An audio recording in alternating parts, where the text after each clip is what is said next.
আগামী 10ই March brigade ময়দানে জনগর্জন সভার ডাক দিয়েছে তৃণমূল। ওই সভায় বরজোড়া ব্লক এলাকা থেকে বেশি সংখ্যক মানুষকে নিয়ে যাওয়ার প্রস্তুতি শুরু করেছে পক্ষনাঞ্চল তৃণমূল কংগ্রেস।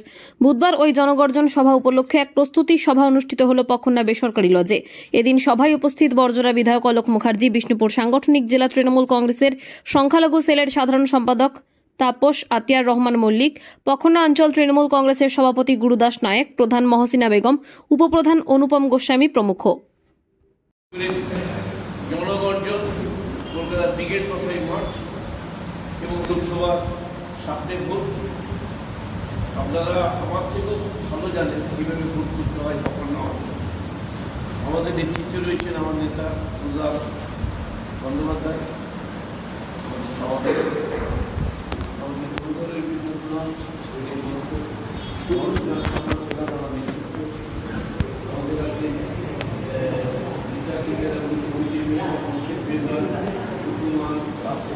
কার্তিক ব্যানার্জি, সকলে আমরা মহিলার সংখ্যাটা আরেকটু হতে হতো, যেখানে যাচ্ছি মহিলার সংখ্যা বিরাট। কালকে একটা অভিষেক বন্দ্যোপাধ্যায় আমাদের মোবাইলে যে বক্তব্যটা রাখলেন, ছবিটা দেখাতে পারেনি, ত্রুটি ছিল কিছু। তারপরে ওনার অফিসে আমরা যাই, রাত্রি 12টা পর্যন্ত